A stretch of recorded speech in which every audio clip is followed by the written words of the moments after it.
साल 1991 स्टेफिना गुर्टेस लाजारो नाम की इस लड़की की मौत रहस्यमय तरीके से हो गई थी और उसकी मौत के बाद शुरू हुआ भूतिया और रहस्यमय घटनाओं का वो सिलसिला जिसे पुलिस भी नहीं सुलझा पाई। खुद पुलिस ने अपनी रिपोर्ट में इस पूरे केस में एक आत्मा को और दूसरी दुनिया की काली शक्ति को दोषी बताया। शायद ये इतिहास का ऐसा इकलौता केस है जहां खुद पुलिस ने मान लिया है कि भूत होते हैं। इस घटना पर नेटफ्लिक्स ने एक फिल्म भी बनाई है जिसका नाम है वेरोनिका। तो जानते हैं वेरोनिका फिल्म की असली कहानी, एक ऐसी फिल्म के पीछे की सच्ची घटना जिसे दुनिया की सबसे ज्यादा डरावनी फिल्म माना जाता है। और यकीन मानिए मैं आपको बाकी वीडियोस की तरह पकाऊंगा नहीं जहां पर असली कहानी के नाम पर आपको सिर्फ फिल्म की कहानी सुना दी जाती है। आज मैं आपको बिल्कुल असली स्टोरी बताने वाला हूं विद फैक्ट्स। तो डरने के लिए हो जाओ तैयार क्योंकि शुरू होने वाला है आज का सच में सबसे ज्यादा फाड़ू वीडियो।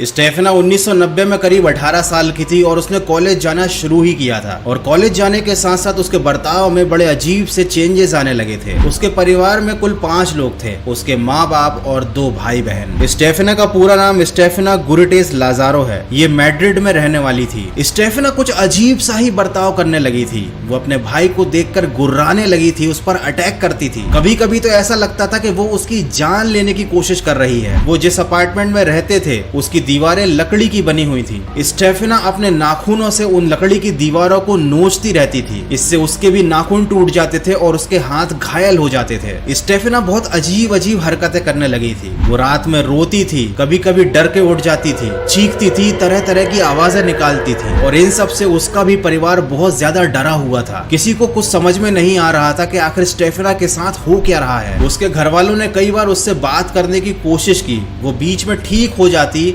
लेकिन फिर कुछ दिन बाद उसको वैसा ही दौरा पड़ता। उसके परिवार वालों ने स्टेफिना को कई डॉक्टरों के पास भी दिखाया लेकिन किसी तरीके की कोई बीमारी पकड़ में नहीं आई। हालांकि वो लोग थोड़े धार्मिक तरह के थे तो उन्होंने स्टेफिना को फादर्स को भी दिखाया लेकिन फादर भी कोई समाधान या कोई सोल्यूशन नहीं दे पाए। धीरे धीरे करके स्टेफिना की हालत खराब होती जा रही थी। उसकी सेहत भी बहुत ज्यादा गिर चुकी थी। घर वालों को भी समझ में नहीं आया कि चल क्या रहा है। उन्होंने जब स्टेफिना के कमरे की जांच की तो पता चला कि वो काले जादू की प्रैक्टिस करना सीख रही थी। उसके रूम में उन्हें काले जादू से रिलेटेड कई सारी किताबें मिली। उनको पता चला कि ओइजा बोर्ड का यूज करके वो आत्माओं से बात करती थी। स्टेफिना ने उन लोगों से बात करते समय कुछ अजीब अजीब चीजों के बारे में बताया, कुछ अजीब मानवीय रूपों के बारे में बताया, कुछ ऐसी आकृतियां, कुछ ऐसे साए जो रात में उससे मिलने के लिए आते थे। उनके चेहरे नहीं होते थे और वो काले रंग का एक लबादा पहने हुए रहते थे। स्टेफिना ने बताया कि ये साए उसे अपने साथ चलने के लिए बोलते थे। स्टेफिना के माता पिता उसको अलग अलग अस्पतालों में ले गए लेकिन उसकी बीमारी के बारे में कोई सलूशन मिला ही नहीं। इन सब घटनाओं को करीब 6 महीने बीत चुके थे। 13 जुलाई 1991 को स्टेफिना ने अपनी बहन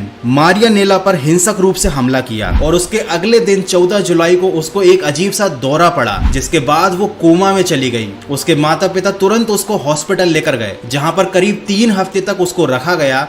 डॉक्टरों ने उसे ऑब्जर्वेशन में रखा, उसकी पूरी जांच की। साइकेट्रिस्ट ने भी उसको चेक किया लेकिन कोई बीमारी पकड़ में नहीं आई। सब कुछ ठीक चल रहा था। हॉस्पिटल में उसे किसी तरीके का कोई दौरा नहीं पड़ा। उसके माँ बाप भी खुश थे कि शायद अब स्टेफिना ठीक हो गई है लेकिन तभी अचानक एक दिन उसकी मौत हो गई। डॉक्टरों ने उसकी पोस्टमार्टम रिपोर्ट में उसकी मौत की वजह को अचानक और संदिग्ध मौत बताया और डॉक्टर्स खुद भी उसकी हॉस्पिटल में हुई मौत का रीजन नहीं बता पाए। लेकिन स्टेफिना की मौत के बाद तो घटनाएं और भी ज्यादा बढ़ गई। गुर्टेस हाउस में पैरानॉर्मल एक्टिविटीज होने लगी। जिस कमरे में स्टेफिना रहती थी वहां से रात में चीखने की आवाजें आती थी। रात के समय ठंडी हवाएं चलती थी उस कमरे के अंदर। उसके माँ बाप ने किसी काले साए को वहां पर दीवार पार करते हुए देखा। चीजों का टूट जाना, कांच की चीजों का टूटकर बिखर जाना, दरवाजों का अपने आप खुलना और बंद होना, ये सारी घटनाएं तो उनके घर में आम हो चुकी थी। मतलब उनका घर नहीं भूतिया घर बन चुका था। देखो ये सारी बातें सुनने में मजेदार लगती हैं लेकिन जब किसी के ऊपर बीतती है ना तो ऐसे घर में 1 सेकंड भी रहना बहुत मुश्किल हो जाता है। लेकिन स्टेफिना के पेरेंट्स काफी हिम्मत वाले थे क्योंकि उनको कहीं ना कहीं इस बात पर विश्वास था कि ये आत्मा किसी और की नहीं बल्कि उनकी खुद की लड़की की है। स्टेफिना खुद अपने घर में रह रही है और उनको कुछ बताना चाह रही है। 1 नवंबर 1993 को स्टेफिना की मृत्यु के करीब 2 साल बाद उसके लिविंग रूम में लटकी हुई उसकी तस्वीर में आग लग गई और स्टेफिना की तस्वीर का केवल वो हिस्सा जल गया जिसमें उसका चेहरा था। अपने आप उस तस्वीर ने आग पकड़ ली और ये नजारा स्टेफना के पूरे परिवार ने अपनी आंखों से देखा। न पूरी तस्वीर जली, न फ्रेम में आग लगी, कांच के अंदर ही अंदर केवल स्टेफना का चेहरा जल गया। और वो तस्वीर कुछ ये है। हालांकि इस घटना को अभी बहुत ज्यादा साल हो चुके हैं, इसलिए इस तस्वीर की हालत भी खराब है, लेकिन उस समय इस तस्वीर का केवल चेहरा जला हुआ था, जो आप आज भी साफ साफ देख सकते हो।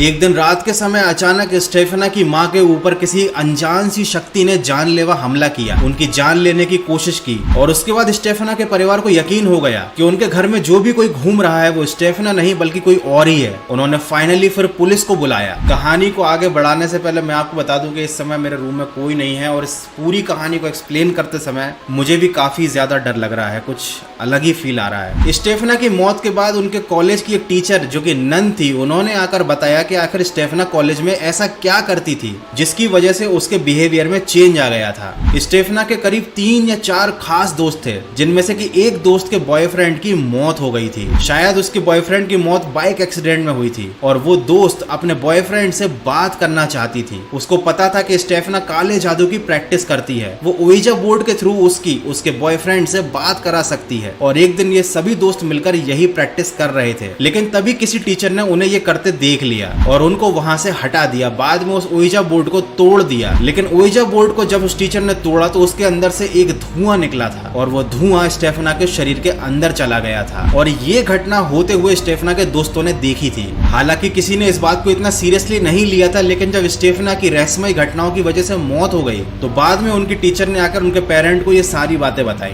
ये सारी बातें स्टेफना के पेरेंट ने पुलिस वालों को भी बताई। 27 नवंबर 1993 को पुलिस को बुलाने का फैसला किया गया। इंस्पेक्टर जोस नेग्री और उनकी टीम रात को घर पर पहुंच गई। बारिश में उन्होंने पूरे परिवार को घर के बाहर खड़े हुए देखा। कुछ लोग घर के अंदर इंस्पेक्शन करने गए और बाकी लोगों ने उनसे पूरी घटना की जानकारी ली। पुलिस ने जब अंदर जाकर देखा तो स्टेफना के रूम में जो जीसस की तस्वीर लगी थी वो अपने आप घूमकर उल्टी हो गई। और ये किसी मूवी का सीन नहीं, ये खुद पुलिस की रिपोर्ट में मेंशन किया गया है। उनके सामने ही उस बेड पर जब छोटा भाई बैठा तो वो अपने आप हवा में उठ गया। और भी बहुत सारी डरावनी पैरानॉर्मल एक्टिविटी हुई स्टेफना के रूम में। और ये सब देखने के बाद पुलिस ने खुद फैसला किया कि इन सारी घटनाओं के पीछे कोई इंसान नहीं है, कोई ऐसा शख्स नहीं है जो इन लोगों को घर छोड़कर जाने के लिए डरा रहा है, बल्कि इसके पीछे वाकई में कोई दूसरी शक्ति है। पुलिस वालों ने खुद अपनी रिपोर्ट में इन सारी चीजों को मेंशन किया और स्टेफना के परिवार को ये सजेशन दिया कि आप इस घर को छोड़कर चले जाइए। हालांकि इन सारी घटनाओं के बाद ये पूरा परिवार इतना ज्यादा परेशान हो चुका था कि वो खुद घर छोड़कर जाना चाहते थे। और अच्छी बात यह है कि उन्होंने जब घर छोड़ा तो उसके बाद उनके साथ ऐसी कोई भी घटना नहीं घटी। तो ये थी स्टेफना की पूरी कहानी, जिसके ऊपर वेरोनिका फिल्म बनी है, जो दुनिया की सबसे ज्यादा डरावनी फिल्म है। ऐसा कहा जाता है कि अगर ये फिल्म 100 लोगों को दिखाते हैं तो उसमें से केवल 2 या 3 लोग ही इसे पूरी देख पाते हैं। इस फिल्म को देखते समय कई लोगों की हार्ट अटैक से मौत भी हो चुकी है। तो बहुत सारे यूट्यूब वीडियोस पर आपको वेरोनिका की ओरिजिनल कहानी के नाम पर केवल फिल्म की कहानी सुनने को मिलती है। आज मैंने आपको जो कहानी बताई वो 100% सच है और ये मानव इतिहास की शायद पहली और इकलौती ऐसी घटना है जहाँ पर खुद पूरे इंस्पेक्शन के बाद पुलिस ने भी मान लिया था कि ऐसी कोई चीज है जो उनकी समझ से बाहर है। कोई ऐसी काली शक्ति है जिसने स्टेफना को कई सालों तक परेशान किया और वही उसकी मौत की वजह बनी। गुरेटेस हाउस आज भी बंद पड़ा है, वीरान है, वहां पर किसी को भी जाने की इजाजत नहीं है और वैसे भी ऐसी जगह पर कौन जाना चाहेगा। तो यार बस आज के वीडियो में इतना ही। आई होप कि वीडियो देखने में आपको डर जरूर लगा होगा और कैसी लगी आपको स्टेफना की पूरी सच्ची कहानी मुझे कमेंट करके जरूर बताना। और हाँ, अगर आपके मन में कोई टॉपिक है जिस पर आप नेक्स्ट वीडियो देखना चाहते हो तो वो भी कमेंट करके मुझे जरूर बता देना। मिलते हैं अगले फाड़ू वीडियो में। तो भैया वीडियो खत्म हो चुका है और आपको मैं एक सजेशन देना चाहता हूँ कि टाइम पास करना हो ना तो कुछ और सीख लेना, लेकिन ये काला जादू वगैरह इन सब के चक्करों में कभी मत पड़ना, क्योंकि इनसे फायदा नहीं होता, नुकसान ही नुकसान होता है। और आज की जो कहानी आपने सुनी होगी उससे तो ये बात 100% प्रूफ हो गई है। तो अपना ख्याल रखो, मस्त रहो और खुश रहो।